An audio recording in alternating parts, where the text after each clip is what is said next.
Hello, earthquake information seekers. I will tell you a little bit about earthquakes, things that you might not know. Today is June 21st, 2016. Yesterday, on June 20th of 2016, a news report spoke about movement on the San Andreas Fault, and the information did not lead to any conclusion, but it is possible that the San Andreas Fault is getting closer to moving a little bit. If the San Andreas Fault does move at an 8 magnitude in Southern California, say around San Bernardino or possibly up farther north, Bakersfield, or any of the B cities, San Bernardino, Bakersfield, Baker, Barstow, any of those areas, or some other place maybe within 100 miles of Los Angeles. If there is an 8 magnitude earthquake, it will do a lot of damage in Los Angeles. It is possible to have a bit of an early earthquake warning system that might give 30 seconds warning. It would be a warning system where any movement of a large magnitude on the San Andreas Fault in Southern California would instantly trigger an earthquake warning siren, much like the tornado sirens of the Midwest, and it would do that in the Los Angeles area. And then along about 30 seconds later comes this big ground motion. So it would be possible to have a tiny early warning system, and that would save the lives of people who might be in underground parking areas or parking structures, or standing near a chimney, or the brick facade of some old building a little bit north of Main Street. North? Is that? No, east of Main Street. Is that right? I think that's right. There are a lot of brick buildings in downtown Los Angeles that will fall. If there is a quake of 7 magnitude under Los Angeles, or 8 magnitude within 50, 60 miles of Los Angeles, and probably within 100 miles of the city. So at some point there will be an earthquake in Los Angeles. It's easy to predict an earthquake in Los Angeles. It's somewhat more difficult to predict when. I will say that 2017 is as good a year as any for a person who's predicting earthquakes, and the reason I picked 2017, there was a big quake that killed a lot of people in 1971 in the Southern California area. Not a 7 magnitude.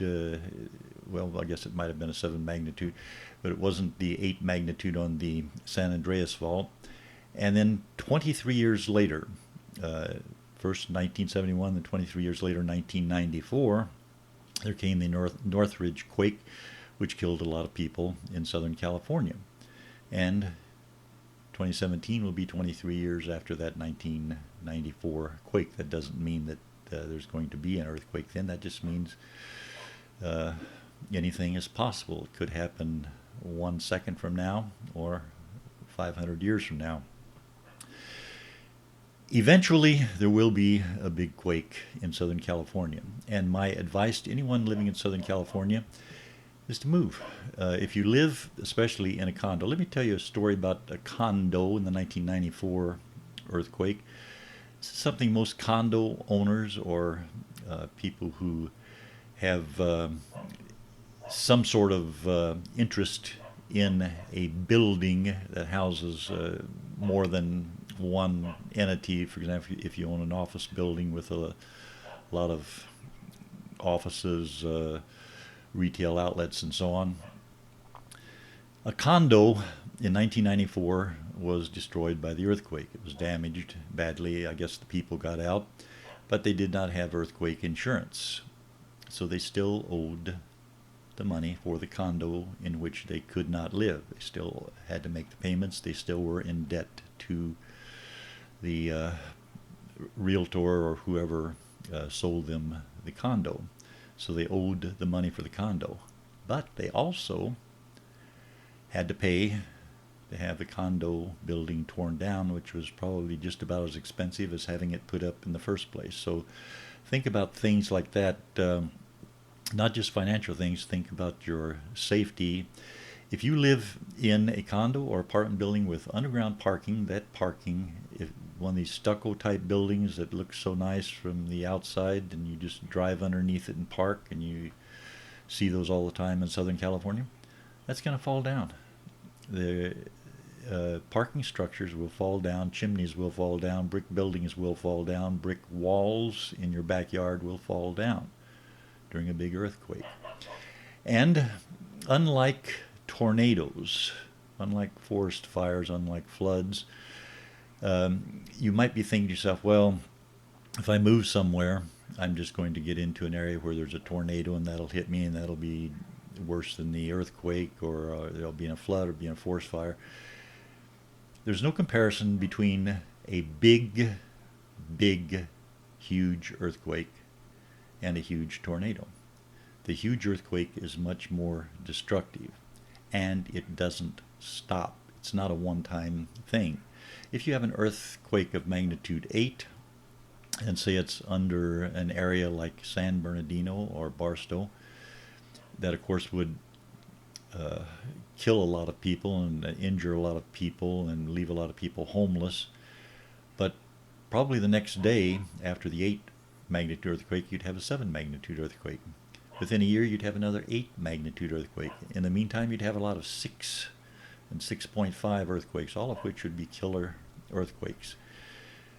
It's possible, probably not in San Bernardino, but if a big earthquake were to occur along the coast, the Pacific coast, especially in the Pacific Northwest, the resulting tsunami might kill more people. It might kill more people in other states and other countries than it does in the location where it occurs. There are many people who felt earthquakes of 4 magnitude, 5 magnitude, 5.8 or 9, whatever, and they think, oh, well, that's pretty interesting and did some damage, but it didn't hurt me. They're not too bad. Earthquakes aren't so bad. An 8 magnitude earthquake is a much different animal from a 6 or 6.5 or even a 7. If a 7 occurs under downtown Los Angeles, it will do a lot of damage. And if an 8 magnitude occurs on the San Andreas Fault sometime in the near future, that will do a lot of damage. And it will do a lot of damage 100 miles away. So even places like Las Vegas, which would be more than 100 miles from San Bernardino, but it would still shake a lot.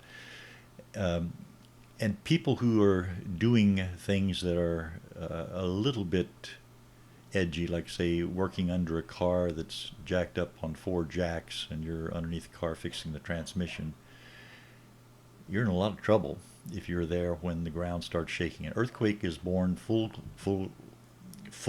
grown. It does not start just with a whisper and then gradually build up.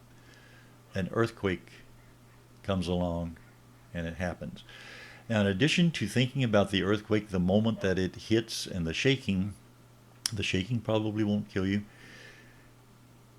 The thing to think about is probably 2 weeks after that initial shaking. Now, there's probably going to be a lot of people coming in trying to help. The Red Cross will come in, FEMA will come in, a lot of people will come in. None of them can stop the shaking.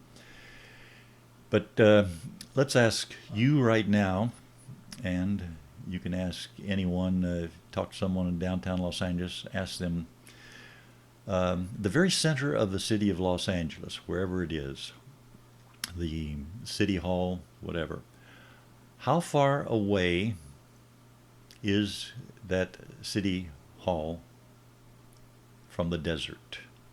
Like suppose you need water. So how far away is Los Angeles from the desert? The answer is it's 1 inch. Just 1 inch straight down. Los Angeles is the desert. If there's an earthquake and you need water, if you've got water stored away for 2 weeks and one of your gang member neighbors does not have water stored away for 2 weeks, there could be some problems. And remember, the tap water after an earthquake is not going to be drinkable. Even if you boil it, it's going to be mud.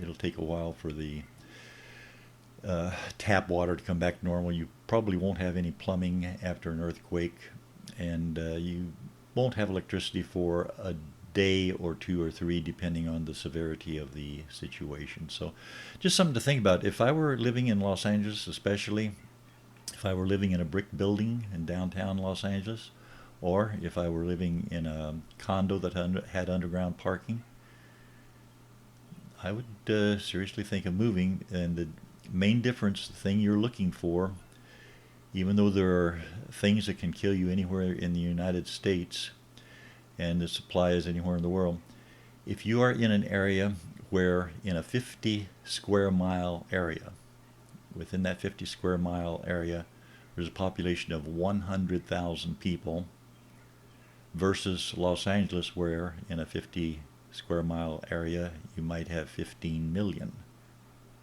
people, depending on the time of day and whether or not Elton John's appearing at some venue there.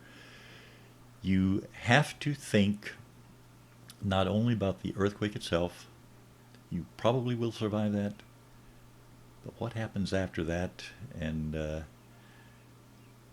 how do you survive for the year after the earthquake? So anyway, just something to think about. I just wanted to cheer you up a bit, and I hope all goes well for everyone. And I did move from Los Angeles in 2006, mainly because of the 1994 earthquake. So good luck to all, and think survival. Thank you for watching. Bye-bye.